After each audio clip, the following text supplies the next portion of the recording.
ശ്രീ രാഹുൽ അദ്ദേഹം യൂത്ത് കോൺഗ്രസിന്റെ നേതാവാണ്. രാഹുൽ ഈ സംഭവ സ്ഥലത്താണ് ഉള്ളത്. ശ്രീ രാഹുൽ, ഞാൻ ഈ സംഭവ സ്ഥലത്താണ് ഉള്ളത്.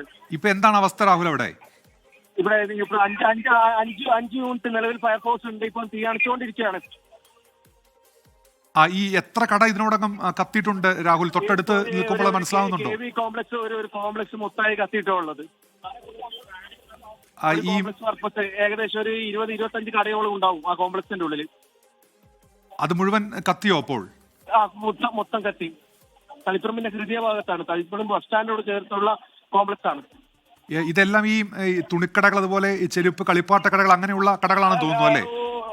അത് കളിപ്പാട്ടങ്ങൾ, അതേമാതിരി ഒരു സൂപ്പർ മാർക്കറ്റ് ഉണ്ടായിരുന്നു, ഒരു ഷാലിമാർ സൂപ്പർ മാർക്കറ്റ് അതിന്റെ ഉള്ളിലുണ്ടായിരുന്നു. അതുപോലെ തന്നെ തുണി ഷോപ്പുകള്, ആദ്യം ചെരുപ്പ് കടക്കും ഫാൻസി കടക്കാർക്കും തീ പിടിച്ചായിരുന്നു. ഇത് എത്ര നിലകളുണ്ട് രാഹുൽ? എത്ര നിലകളിലാണ് ഈ കടകളുള്ളത്?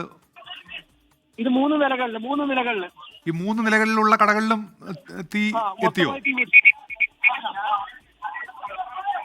ഇപ്പോൾ ഈ ഫയർഫോഴ്സിന് എത്രത്തോളം തീ അണയ്ക്കാൻ കഴിഞ്ഞിട്ടുണ്ട് രാഹുൽ?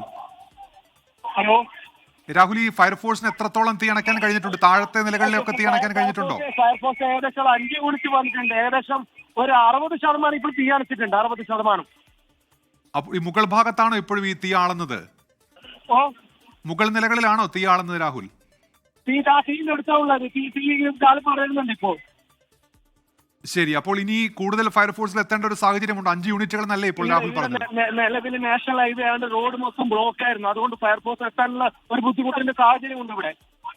ശരി, ഇപ്പോൾ റോഡൊക്കെ ബ്ലോക്ക് മാറ്റിക്കൊണ്ടിരിക്കുക ഇപ്പോൾ. ശരി, 5 യൂണിറ്റുകൾ എത്തി, ഫയർഫോഴ്സ് എത്തി തീ അണയ്ക്കാനുള്ള ശ്രമം നടത്തുകയാണ് അല്ലേ? തീ അണക്കാനുള്ള ശ്രമം നടത്തുക. ശരി രാഹുൽ, നന്ദി രാഹുൽ. യൂത്ത് കോൺഗ്രസ് നേതാവാണ് അവിടെ നിന്ന് വിവരങ്ങൾ നൽകിയത്. 3 നിലകളിലായി കടകൾ ഉണ്ടായിരുന്നു എന്നാണ് രാഹുൽ പറഞ്ഞത്. ആ 3 നിലകളിലുള്ള കടകളിലേക്കും തീ പടർന്നു. ഇപ്പോൾ ഏകദേശം 60% തീ അണയ്ക്കാൻ കഴിഞ്ഞിട്ടുണ്ട്. പക്ഷേ മുകൾ നിലകളിൽ ഇപ്പോഴും തീയുണ്ട്.